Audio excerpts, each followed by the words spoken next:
नमस्कार, आप देख रहे हैं इंडिया टीवी में हूं पिनाज त्यागी।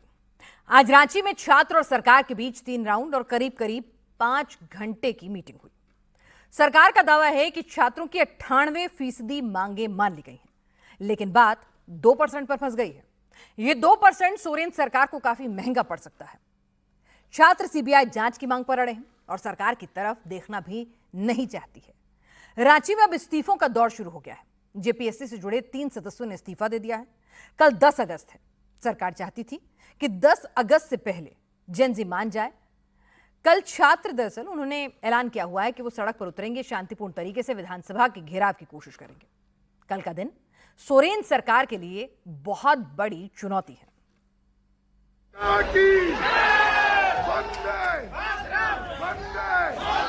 भारत माता की।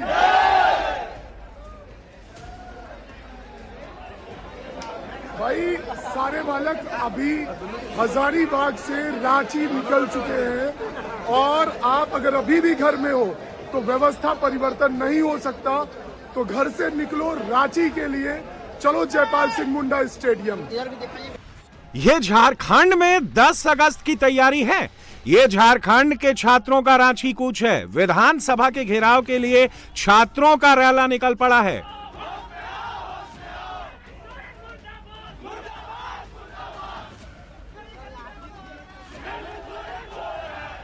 कोई हजारीबाग से ट्रेन पकड़ कर आ रहा है, कोई कोडरमा से टिकट कटवा रहा है, कोई धनबाद से बैग लेकर निकल पड़ा है। झारखंड के रेलवे स्टेशन पर अचानक से छात्रों का रैला नजर आने लगा है।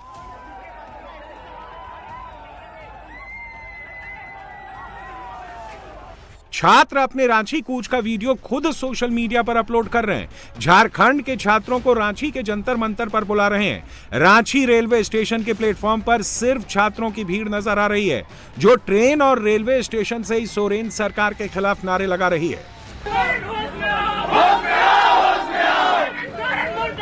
मुर्दाबाद मुर्दाबाद।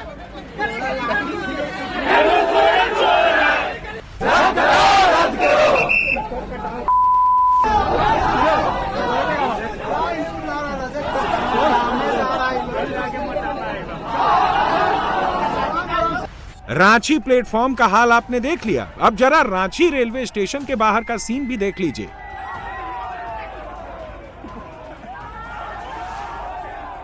सोरेन सरकार के खिलाफ छात्रों में कितना गुस्सा है, नौकरी चोरी को लेकर कितना आक्रोश है, इसका अंदाजा आप छात्रों की गिनती से लगा लीजिए। रांची के रेलवे स्टेशन पर आपको सिर्फ और सिर्फ जेन जी नजर आएगा।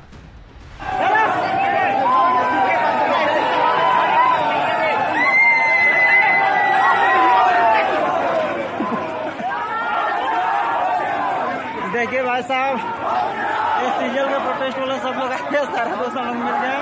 चलिए, हजारीबाग से पूरा हुजूम आ गया ट्रेन में बढ़ के।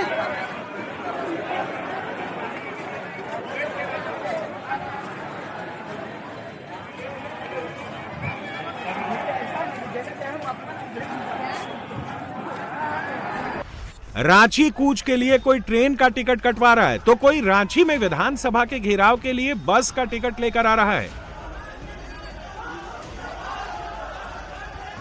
वहीं छात्र और बीजेपी दोनों दावा कर रहे हैं कि सोरेन सरकार छात्रों को रांची आने से रोक रही है।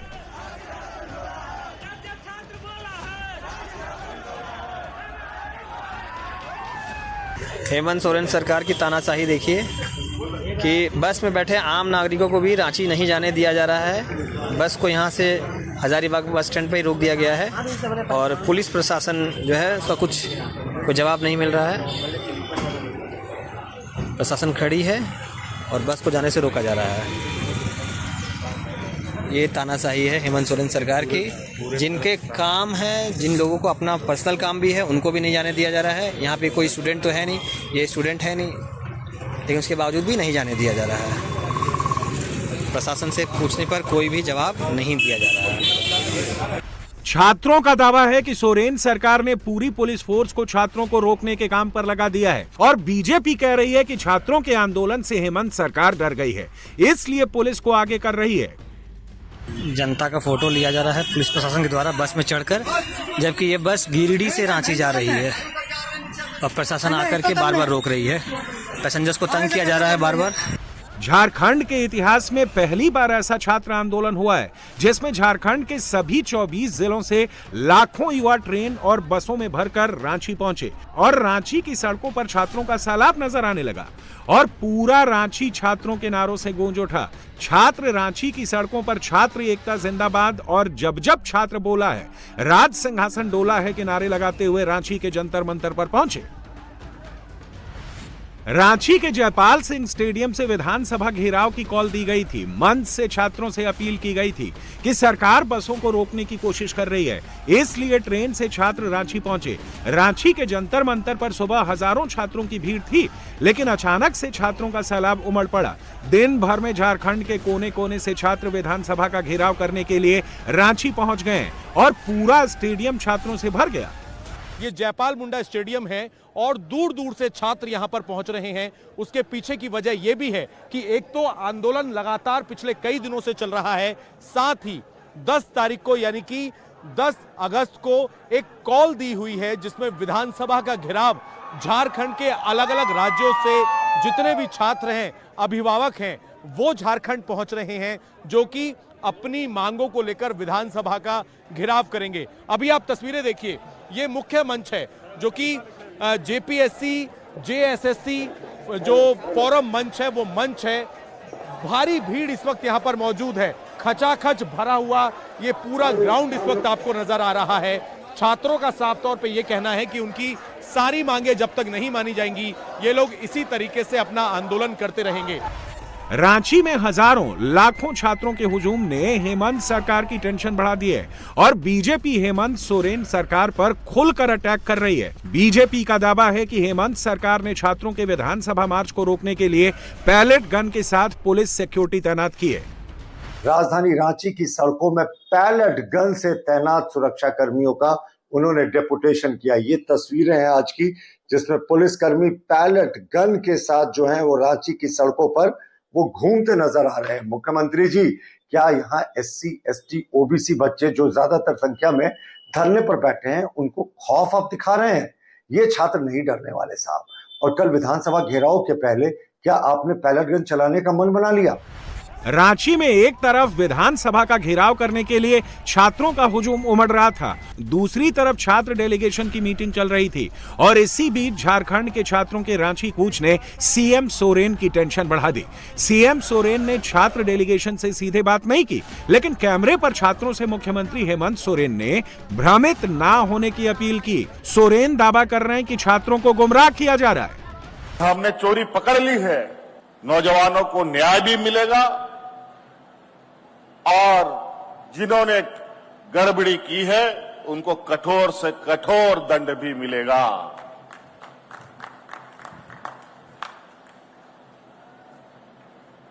आप विश्वास रखिए,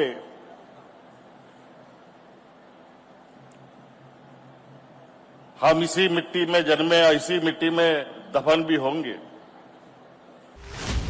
हेमंत सोरेन छात्रों को समझा भी रहे हैं और छात्रों की बात मानने को मजबूर भी हो गए। सरकार जेपीएससी पीटी परीक्षा को रद्द करने के लिए तैयार हो गई है। सरकार जेएसएससी सीजेएल के परीक्षा की जांच की बात कह रही है।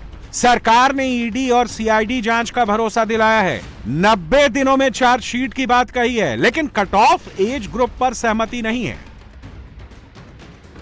और हम ये समझते हैं कि 98% बिंदुओं पर सरकार ने सहमति प्रदान की। 2% बिंदु पूरे में मसले में जो बचे, जो सिर्फ और सिर्फ सीजीएल की परीक्षा के रद्द करने के थे, और सरकार का स्पष्ट कहना है कि जो माननीय न्यायालय के आदेश पर परीक्षा कंडक्ट की गई है, जिसका परीक्षा का प्रकाशन है, जिसके अभ्यर्थी नौकरी कर रहे हैं, उनको सरकार अपने तरफ से रद्द नहीं कर सकती है। बताना चाहता हूँ, जो मांगे हमारा है यदि वो पूरा नहीं होता है हम लोग छोड़ेंगे नहीं, यहाँ डटे रहेंगे। कल 10 अगस्त है, विधानसभा घेराव है। तमाम झारखंड के सभी साथियों को मैं आह्वान कर दिए हैं, आइए और उस विरोध प्रदर्शन में अपना सहभागी बने। और जो बात नहीं बनी है वो बात सरकार को मानना पड़ेगा। हम लोग चुने हैं तो हम लोग को बात मानना पड़ेगा।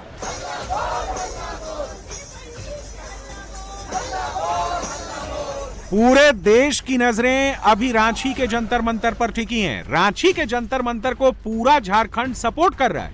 कुछ स्टूडेंट हमारे साथ हैं। क्या नाम है आपका? सचिन कुमार। सचिन, क्या कर रहे हो अभी? अभी हम बीएड करके पढ़ाई कर रहे हैं, सीजीएल का पढ़ रहे हैं, स्टूडेंट रहे हैं। सरकार ने आज जो बैठक करी सरकार के साथ, लगभग मांगे मान ली हैं, लेकिन जेएसएससी सीजीएल पर सरकार का कहना है कि वो कोर्ट के जरिए नियुक्ति हुई थी और सीबीआई जांच पर बातचीत नहीं बनी है। क्या लगता है आपको आगे किस तरीके से आंदोलन रहेगा? हाई कोर्ट ने पूरी तरह से नियुक्ति बोली है कि ये उस पर मतलब असर पड़ेगा, जो भी नियुक्ति होगी उस पर असर पड़ेगा और हमें लगता है कि जेएसएससी सीजीएल को भी रद्द कर देना चाहिए, क्योंकि इससे झारखंड के तमाम युवाओं को एक नया हौसला मिलेगा। जेएसएससी सीजीएल है उसको रद्द करने पर सरकार कर रही है, वो मामला हाईकोर्ट के जरिए नियुक्ति है और सीबीआई जांच पर सहमति नहीं बनी है, तो आगे स्टूडेंट्स का क्या रुख होगा? ये मामला हाईकोर्ट कंडीशनल ज्वाइनिंग दी थी, ये बात मानते हैं कि सरकार को रद्द करने का पावर नहीं है, लेकिन सीबीआई जांच का पावर दे सकती है, जो नहीं देना चाहती है, क्योंकि सभी जानते हैं ऊपर से लेकर नीचे तक सभी इसमें संलिप्त है, जो भी मंत्री हैं सभी इसमें धराएंगे। जितने भी देख रहे हैं आपके चैनल के माध्यम से, उसको मैं जोहार बोलना चाहता हूँ। मैं यही बोलना चाहता हूँ कि जो कल के जो 10 अगस्त का जो हमारा मार्च है विधानसभा घेराव, उसको मैं ही बोलता हूँ उसको सफलतापूर्वक हम लोग को करना है। और जितने भी झारखंड के 24 जिलों से देख रहे छात्र, उनसे अनुरोध और विनती है कि देखे नहीं, घर से उठे और आए जापान मुंडा स्टेडियम में और अपना इस अधिकार के लिए जोर से जोर लड़ाई करें। 2024 में एक नारा दिया था हेमंत सोरेन ने, हेमंत है तो हिम्मत है। अब नारा हो गया हेमंत है तो दिक्कत है, क्योंकि आप देख ही रहे हैं सर, 2024 में जब आया था यही नारा लेकर आया था, हेमंत है तो हिम्मत है झारखंड का। अब हो गया हेमंत है तो पूरा झारखंड में स्टूडेंट को दिक्कत होगी। और अब वो लोग भी रांची पहुंच रहे हैं जिनकी उम्मीद सोरेन सरकार को कभी नहीं थी। ये पीयूष मिश्रा हैं। बॉलीवुड से पीयूष मिश्रा सीधे छात्र आंदोलन के मंच पर पहुंच गए। पीयूष मिश्रा रांची के छात्र आंदोलन में दोनों टेंट में गए और अनशन पर बैठे छात्रों का हाल चाल लिया। पीयूष मिश्रा ने देवेंद्र महतो से भी मुलाकात की, जहां अपने गाने से पीयूष ने आंदोलन और अनशन पर बैठे छात्रों का हौसला भी बढ़ाया।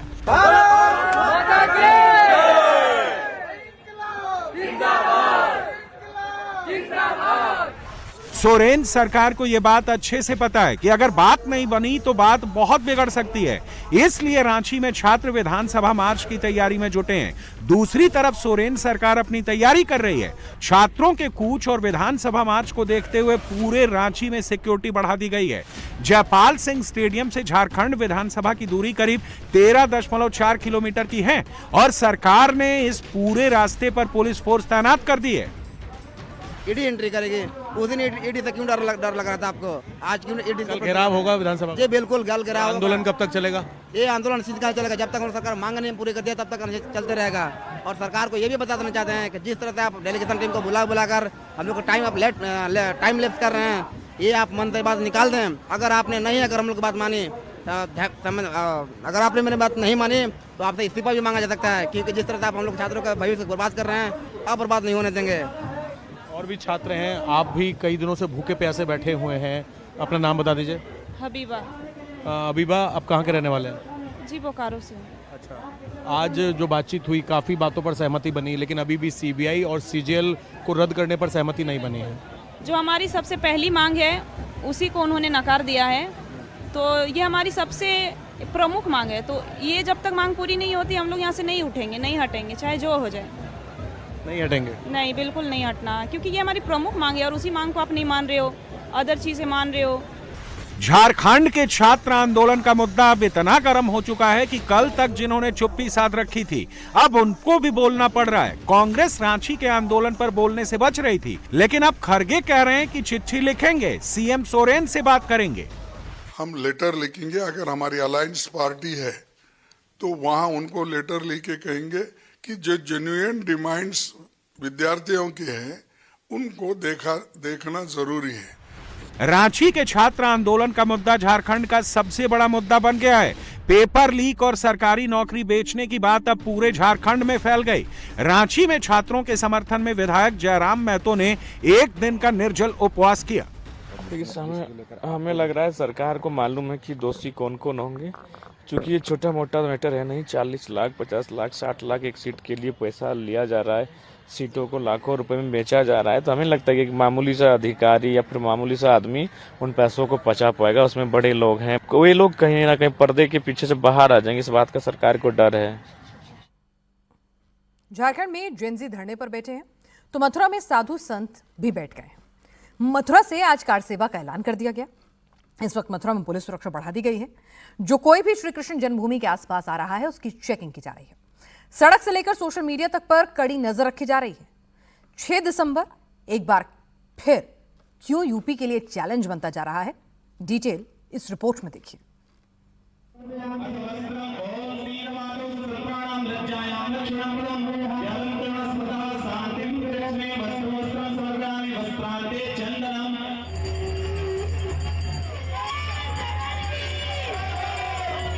मथुरा से 6 दिसंबर वाला बड़ा ऐलान।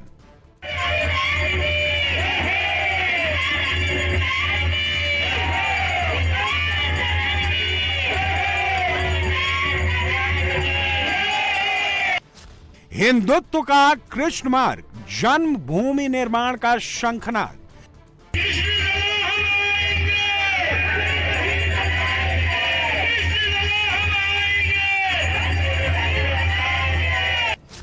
हाई अलर्ट पर मथुरा, हिरासत में हिंदू महासभा की मीरा। आज वही मीरा फिर आज अवतार ले लिया कि आज हम जिसका प्याला भी पीने के लिए तैयार हूँ, अपने कान्हा जी को मुक्त करवाने के लिए तैयार हूँ। केस के लिए मुझे जेल जाना पड़े, कि मुझे गोलियां खानी पड़ी तो हम गोलियां भी खाने के लिए तैयार रहेंगे, मगर अपने कान्हा जी को आजाद करवा के मानेंगे। मथुरा में कृष्ण जन्मभूमि निर्माण के लिए हवन और पूजन हो रहा है। कार सेवा के लिए अयोध्या, काशी, प्रयागराज समेत दूसरे शहरों से संत पहुंचने लगे हैं।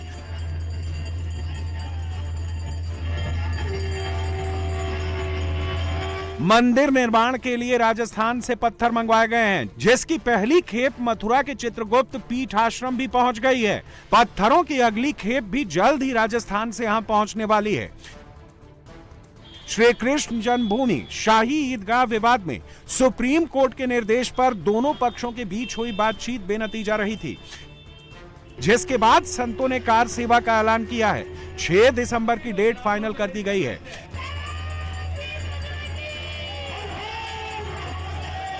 शाही ईदगाह के पास सुरक्षा कड़ी कर दी गई है। चप्पे चप्पे पर पुलिसकर्मी तैनात हैं। एक एक शख्स की तलाशी ली जा रही है, उसके बाद ही उसे आगे जाने की इजाजत मिल रही है।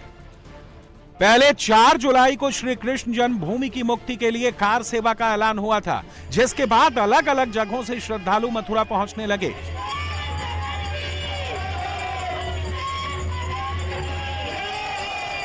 कार सेवा करने पर अड़ी हिंदू महासभा की नेत्री मीरा राठौर के साथ निशा ठाकुर, नेतू ठाकुर और नितेश भारद्वाज को पुलिस ने आगे बढ़ने से रोक दिया। जो आह्वान किया था कि कार सेवा होगा, मैं उसी के लिए आज कार सेवा के लिए आए। हमारे साधु संतों ने आह्वान किया तो एक मीरा जो पहले विष का प्याला पी गई, उसी के प्रकार से मैं आज वही मीरा फिर आज अवतार ले लिया कि आज हम विष का प्याला भी पीने के लिए तैयार हूँ, अपने कान्हा जी को मुक्त करवाने के लिए तैयार हूँ। चाहे इसके लिए मुझे जेल जाना पड़े, चाहे मुझे गोलियां खानी पड़ी तो हम गोलियां भी खाने के लिए तैयार रहेंगे, मगर अपने कान्हा जी को आजाद करवा के मानेंगे। मथुरा के राधा कुंड में मौजूद चित्रगुप्त पीठ में सुबह से ही पुलिस का पहरा दिखा। श्री कृष्ण जन्म स्थान मंदिर निर्माण के लिए साधु संतों ने हवन पूजन किया, जिसमें करीब 2 दर्जन साधु संत शामिल हुए। हवन पूजन के बाद साधु संतों ने बैठक की, जिसमें तय हुआ कि कार सेवा सभी हिंदू त्योहारों के खत्म होने के बाद होगी, जिसके बाद साधु संतों ने श्री कृष्ण जन्मभूमि पर कार सेवा के लिए 6 दिसंबर की तारीख का ऐलान किया। समस्त त्योहार जो है वो 16 नवंबर तक पूर्ण हो जाएंगे, छठ पूजन तक। दीपावली के बाद छठ पूजन होता है बहुत बड़ा। हमारे श्रद्धालु हर क्षेत्र से हैं, वो बिहार से भी है, वो बंगाल से भी है, वो मध्य प्रदेश से भी है, वो राजस्थान से भी है, दिल्ली से है, महाराष्ट्र से है, भारत के समस्त प्रांतों से हैं, समस्त आना चाहते हैं। इसलिए 16 नवंबर को छठ पूजन भी हो जाएगा। जनवरी में अर्धकुंभ की तैयारी चल रही है, इसलिए एक ही दिनांक सबके मन में आ रही है। चित्रगुप्त पीठाधीश्वर स्वामी सच्चिदानंद महाराज ने सभी साधु संतों के सामने 4 मांगों को लेकर राष्ट्रपति के लिए ज्ञापन भी दिया। जिसमें पहली मांग है पूजा स्थल अधिनियम 1991 को खत्म किया जाए। दूसरी मांग है श्री कृष्ण जन्मभूमि मामले की सुनवाई फास्ट ट्रैक कोर्ट में हो। तीसरी मांग है कि श्री कृष्ण जन्मभूमि मंदिर परिसर में भगवान श्री कृष्ण का भोग माखन मिश्री से लगना चाहिए। और चौथी मांग है कि श्री कृष्ण जन्मभूमि शाही ईदगाह मामले में परिसर के ASI सर्वे पर रोक हटाई जाए। सरकार से मांग की है शीघ्र इस केस पर सुनवाई हो, फास्ट ट्रैक कोर्ट बनाया जाए, जो कानून है उसे दूर हटाया जाए, जिससे कि दूध का दूध पानी हो सके। अगर उनके पास कोई साक्ष्य हैं तो वो साक्ष्य अवगत कराएंगे, शीघ्र कोर्ट में रखें, जिससे मंदिर और सहज बात हो सके। अगर उन लोगों में आज भी कुछ है गंगा जमुनी की तहजीब के बारे में बात करते हैं तो उन्हें भगवान श्री कृष्ण की जन्मभूमि के लिए वो जगह सौंप देनी चाहिए जो भगवान का गर्भगृह है। श्री कृष्ण जन्मभूमि और शाही ईदगाह विवाद कोर्ट में है, लेकिन संतों की तरफ से श्री कृष्ण जन्मभूमि निर्माण का काम तेजी से चल रहा है। शनिवार को चित्रगुप्त पीठ में गुलाबी पत्थरों की पहली खेप पहुंची। ये पत्थर राजस्थान के भरतपुर के बंसी पहाड़पुर से मंगाए गए हैं। इसकी सबसे खास बात यह है कि इन्हीं पत्थरों से अयोध्या में श्री राम मंदिर बना है। चित्रगुप्त मंदिर में ही पत्थर तराशने का काम किया जाएगा। तराशने के लिए विशेषज्ञ कारीगरों को बुलाए जाने की तैयारी है। श्री कृष्ण जन्मभूमि निर्माण के लिए 5000 मीट्रिक टन पत्थरों का ऑर्डर दिया गया है। श्री कृष्ण जन्मभूमि और शाही ईदगाह के बाहर भले ही पुलिस ने पहरा बढ़ा दिया है, लेकिन लोग अब इंतजार करने को तैयार नहीं है। मथुरा पहुंचे श्रद्धालुओं की मांग है कि मुस्लिम समाज हिंदुओं की आस्था का सम्मान करते हुए खुद ही जमीन को मंदिर के लिए सौंप दे।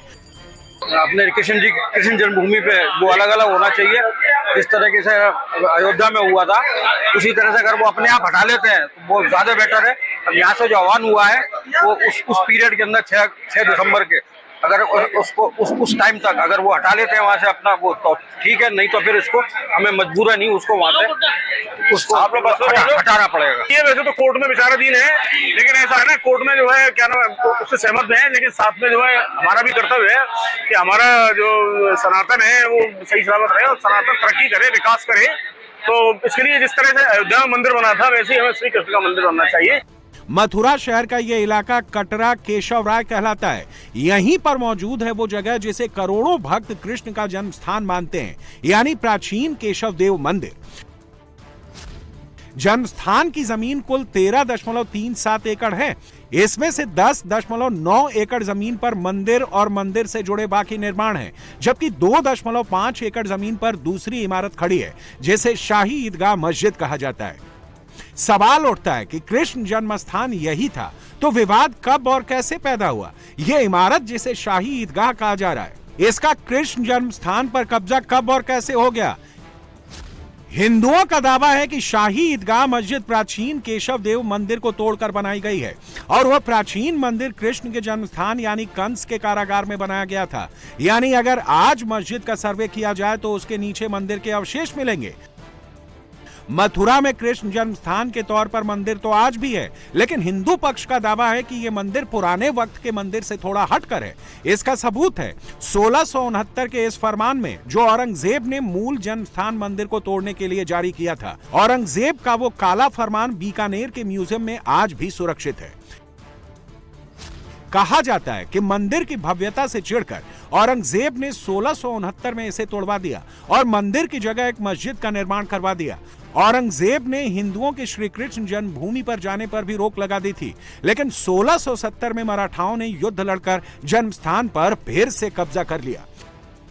श्री कृष्ण जन्मभूमि विवाद की शुरुआत होती है उस दौर से हिंदुस्तान में कंपनी का राज कायम हो गया। 1815 में ईस्ट इंडिया कंपनी ने केशव देव मंदिर को नीलाम कर दिया। तत्कालीन राजा पटनीमल ने 1410 रुपए में मंदिर की 15.7 एकड़ जमीन खरीद ली। राजा पटनीमल की मौत के बाद उनके उत्तराधिकारी कृष्णदास जमीन के मालिक बने। 1935 में मुसलमानों ने जमीन पर दावा जताया, लेकिन इलाहाबाद हाईकोर्ट ने फैसला कृष्णदास के पक्ष में सुनाया। बाद में 2.33 एकड़ जमीन का रेलवे ने अधिग्रहण कर लिया तो केशव देव मंदिर के पास कुल 13.37 एकड़ जमीन रह गई। 1944 में पंडित मदन मोहन मालवीय के कहने पर कारोबारी जुगल किशोर बिरला ने यह जमीन 13,000 रुपए में खरीद ली। 21 फरवरी 1951 को जुगल किशोर बिरला ने श्री कृष्ण जन्मभूमि ट्रस्ट बनाया और सारी 13.37 एकड़ जमीन भगवान श्री कृष्ण विराजमान को समर्पित कर दी। 14 अक्टूबर 1953 को मंदिर का निर्माण शुरू हुआ। जमीन भी मंदिर की है, मंदिर का फिर से निर्माण भी हो गया, तो फिर पेंच कहां है? इसका जवाब उसी ट्रस्ट में है जो जुगल किशोर बिरला ने श्री कृष्ण जन्मस्थान के नाम पर बनाई थी। हिंदुओं का दावा है कि यह ट्रस्ट के निर्माण के वक्त औरंगजेब का बनवाया हुआ ढांचा मलबे में बदल चुका था, लेकिन ट्रस्ट ने इस जगह पर मंदिर निर्माण नहीं करवाया। मंदिर का निर्माण वहां से थोड़ी दूरी पर हुआ जहां पर आज पूजा पाठ होती है। मंदिर का निर्माण मूल स्थान पर नहीं हो पाया। 1958 तक श्री कृष्ण जन्मस्थान ट्रस्ट निष्क्रिय हो गया। मई 1958 में ही श्री कृष्ण जन्मस्थान सेवा संघ अस्तित्व में आया। 1967 में श्री कृष्ण जन्मस्थान ट्रस्ट के अध्यक्ष जुगल किशोर बिरला की मृत्यु हो गई। बिरला की मृत्यु के बाद 1968 में सेवा संस्थान ने मुस्लिम पक्ष से समझौता कर लिया। समझौते में तय हुआ कि 2.5 एकड़ जमीन पर मस्जिद बनी रहेगी। यही समझौता पूरे विवाद की वजह है। हिंदू पक्ष का दावा है कि पहले 1968 के समझौते के बाद ही आज की ईदगाह मस्जिद अस्तित्व में आई, जबकि पहले यहां मस्जिद के नाम पर सिर्फ मलबा था। समझौते से पहले यहां पर सिर्फ ईद के मौके पर नमाज होती थी, लेकिन समझौते के बाद पांचों वक्त नमाज होने लगी। अब साधु संत श्री कृष्ण जन्मभूमि के भव्य निर्माण के लिए तैयार हैं, तो सियासत भी शुरू हो गई है। 6 दिसंबर को अगर मथुरा में कार सेवा शुरू हुई तो 2027 के विधानसभा चुनाव पर इसका इंपैक्ट भी पड़ेगा। इस मुद्दे से हिंदू वोटर एकजुट होंगे। 2024 के लोकसभा चुनाव में अखिलेश यादव का पीडीए वाला नैरेटिव खूब चला। अब 27 के लिए अखिलेश के पीडीए का पी पंडित हो गया है। अखिलेश यादव जाति की राजनीति करते हैं। यादव और मुस्लिम उनके कोर वोट बैंक हैं। यादवों का सीधा जुड़ाव श्री कृष्ण जन्मभूमि से है, लेकिन मुस्लिम वोट की वजह से अखिलेश इस पर चुप्पी साध लेते हैं। लेकिन मथुरा में संतों ने जो ऐलान किया है उसका मैसेज समाजवादी पार्टी तक भी पहुंचा है। डैमेज कंट्रोल का काम अभी से शुरू कर दिया गया है। तो ज्वलंत मुद्दों से ध्यान लोग न करें, चर्चा न करें, इसलिए नया मुद्दा भारतीय जनता पार्टी तलाश में रहती है और उसी में समय जाया करती है। यूपी के 3 शहर में 3 एनकाउंटर हुए। इस ट्रिपल एनकाउंटर के बाद आज बुलंदशहर से लेकर लखनऊ तक हो रही है। योगी आदित्यनाथ ने जो ऐलान मंच से किया, उसका एग्जाम्पल यूपी पुलिस ने मैदान से दे दिया।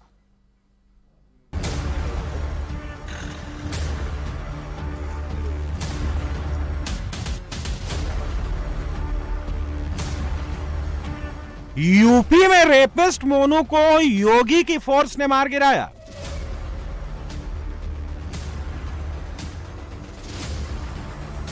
यूपी में हत्यारे हासिम का हाफ एनकाउंटर हो गया। यूपी में खूनी अभिषेक का गोली से इलाज हो गया। यूपी में जहां जहां अपराध हो रहा है वहां वहां पुलिस अपराधियों का हिसाब कर रही है। और सबसे तगड़ा एक्शन उन अपराधियों पर हो रहा है जो महिलाओं और बच्चियों पर हाथ डालने का गुनाह कर रहे हैं। बुलंदशहर में पुलिस ने ऐसे ही एक अपराधी को एनकाउंटर में ढेर कर दिया।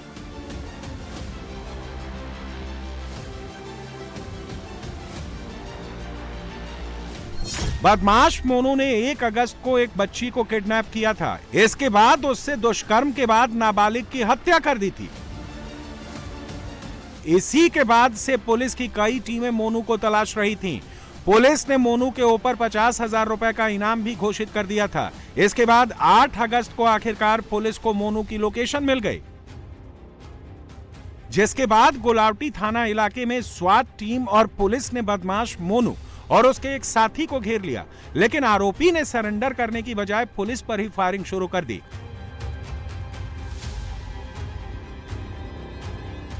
इसके बाद पुलिस और स्वात टीम ने भी जवाबी कार्रवाई शुरू कर दी।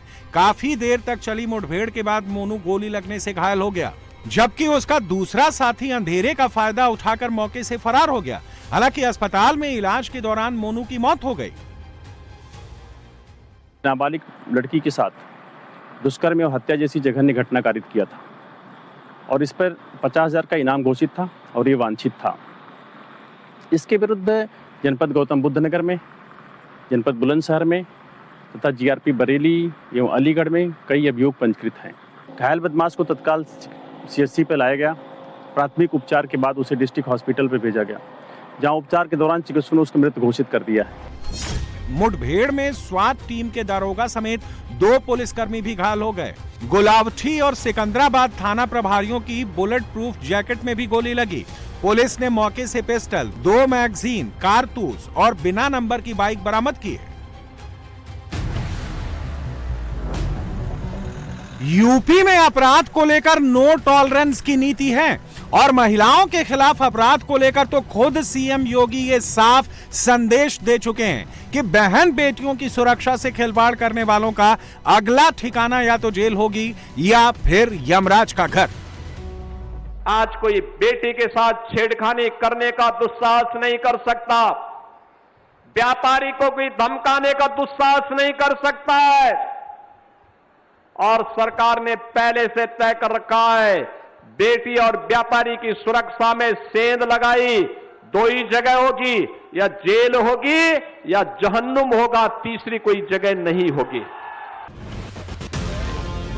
बुलंदशहर के साथ ही मुजफ्फरनगर पुलिस भी एक्शन मोड में है। मुजफ्फरनगर के बुढ़ाना इलाके में दिन दहाड़े हत्या की वारदात को अंजाम देने वाले हाफिज का हिसाब हो गया है।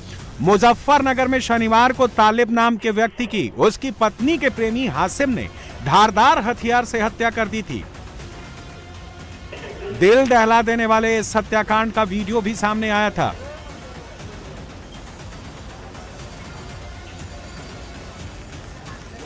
वीडियो में आप देख सकते हैं कि हासिम गली में पहले से धारदार हथियार लेकर इंतजार कर रहा था। जैसे ही वहां तालिब आया, हासिम ने उस पर हमला बोल दिया। इसके कुछ देर बाद दोनों के बीच हाथापाई होती रही, लेकिन फिर मौका मिलते ही हासिम ने तालिब को नाले में धकेल दिया और उसके ऊपर गणासे से वार करना शुरू कर दिया।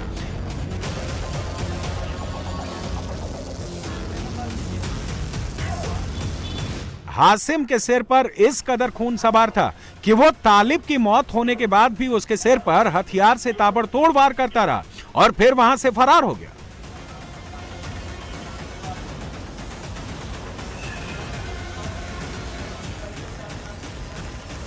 पुलिस ने 24 घंटे के भीतर ही हत्यारे हासिम का ठिकाना ढूंढ निकाला।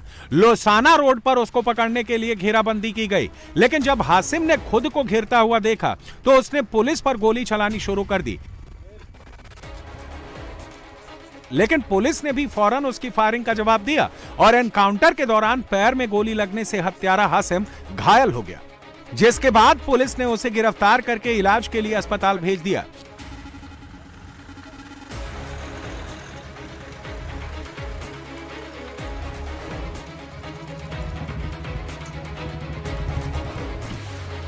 पुलिस जांच में सामने आया कि हासिम का मृतक तालिब की पत्नी मीना से प्रेम प्रसंग चल रहा था। इसी के चलते उसने तालिब की हत्या की साजिश रची और मौका पाते ही उसकी हत्या कर दी। पुलिस ने हत्यारोपी हासिम के साथ मृतक की पत्नी मीना के खिलाफ भी मुकदमा दर्ज कर लिया है। पुलिस वालों को अपने पास आता हुआ देखकर वो पास के गन्ने के खेत में छिप गया और पुलिस वालों पर जान से मारने की नीयत से फायरिंग की। जवाबी फायरिंग में आत्मरक्षार्थ उसके पैर में गोली लगी है। घायल अवस्था में उसको सीएचसी बुढ़ाना भेज दिया गया है। आज उसको पुलिस हिरासत में लिया गया है। विधिक आवश्यक कार्रवाई की जा रही है। उसके पास से एक देसी तमंचा 315 बोर, एक खोखा कारतूस, एक जिंदा कारतूस बरामद हुआ है।